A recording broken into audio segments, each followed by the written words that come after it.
Let me ask you a question that most people never consider.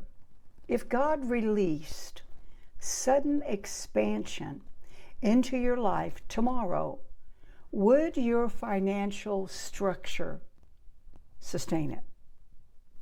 Think about that for a moment. Many people pray for increase. They pray for provision.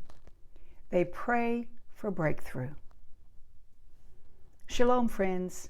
I pray this teaching brings you wisdom, insight, as you build what God has placed in your hands. You see, very few people stop to ask the deeper question. If the increase came, would I be prepared to steward and sustain it? Right now, we are in the Hebrew month of Adar, the season that leads into the story of Purim, which just took place this week, and we're seeing it in the news and all that's going on in the world today. I see Purim is one of the greatest stories of divine reversal in Scripture. But inside the story, there is a financial principle, a stewardship principle that most people completely miss. And understanding that principle can change the way you and I prepare for increase. You see, the story of Purim begins with the decree of destruction. Haman convinced the king to issue a decree to wipe out, to annihilate the Jewish people. Everything looked hopeless, but God had already positioned someone, Esther, through courage, prayer, wisdom. Esther exposed the plan. Did you get that? Through courage, prayer, wisdom, Esther exposed the evil plan. And in one dramatic moment, everything changed. Haman was removed. And Mordecai, the man that he despised, wanted to kill, that man had been overlooked. He was now elevated into authority. What was meant for destruction became deliverance. That's true for you and my life as well. What is meant for loss can become prosperity. That is the power of divine reversal. But here's the key that we must understand. Reversal does not remove the need for stewardship. Even when God turns situations around, his people still have to manage the increase wisely, or what? It's all lost. We see that through people who win the lottery. Destroys their whole lives. Why? Because they were not prepared for increase. Throughout Scripture, we see the same pattern again and again. God releases provision, but his people must build structure to sustain it. This is the principle that runs all throughout the Bible. It's something I call harvest requires storehouses. We see it clearly in the life of Joseph. Before the famine came, God gave Joseph wisdom, strategy to build storehouses. So during the years of abundance, the grain was gathered and stored, so that when the crisis came, the 7 years of famine, Egypt wouldn't collapse, it prospered. Joseph understood what most people miss. Increase must be prepared for. We see the same idea in the book of Proverbs.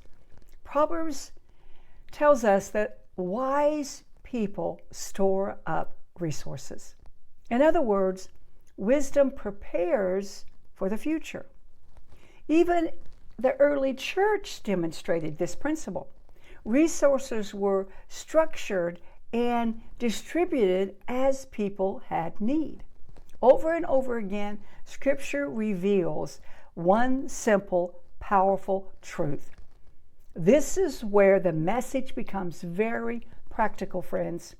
Over the years, I've worked with many families, business owners, individuals, church leaders who generally desire financial growth. They want to build something meaningful. They want to bless their family, and they want to create generational impact. But very often, there are hidden gaps in their financial structure. For example, some people have income but no protection. Others have assets but outdated beneficiaries and structures. Some people have savings but no liquidity strategy. And many families have built resources but no clear transfer plan for the next generation. Over time, I began to notice something very interesting. Financial growth usually happens in stages. I describe it as the covenant wealth ladder, and there are 4 stages: stability, structure, multiplication, and legacy. Most people want multiplication. They want growth. They want increase. And there's nothing wrong with that. But they haven't yet built the structure that protects it. This leads to one of the most important financial principles I teach. Expansion without structure leaks. When structure is missing, friends, growth usually collapses. But when the right foundation is in place, increase can actually be sustained. So let me ask you 3 simple questions. These questions are designed to help you quickly assess your own financial structure. First, do you know exactly where your money is going every month? Second, if something unexpected happened tomorrow, do you have enough financial margin to absorb it? And third, if your financial resources increase significantly, do you have a structure in place to protect and transfer that wealth for you and your family? These questions may seem simple, but they reveal something important. They reveal whether we are truly prepared for increase. If you're not sure where you're at financially, how it's structured, where it currently stands, I created a simple tool to help. Many people pray for increase, as I said, but very few prepare for it with stewardship. When God increases our revenue, His people should already have the structure prepared to steward and sustain it. Divine reversal may change circumstances in a moment, but sustaining that increase requires preparation. If you're not sure where your financial structure currently stands, I created this simple tool, Discover Your Financial Stage in 4 minutes. 4 minutes.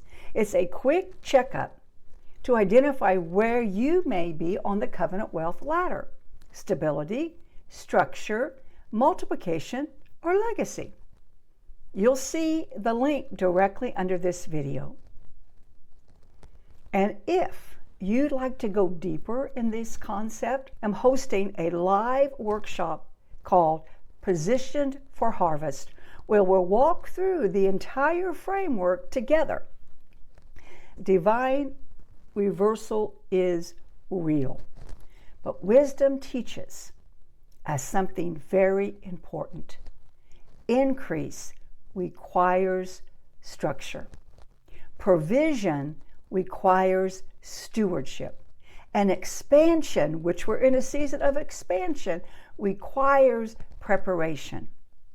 And if this teaching has encouraged you, be sure to subscribe for more conversations about biblical wisdom, stewardship, and building wealth that becomes legacy.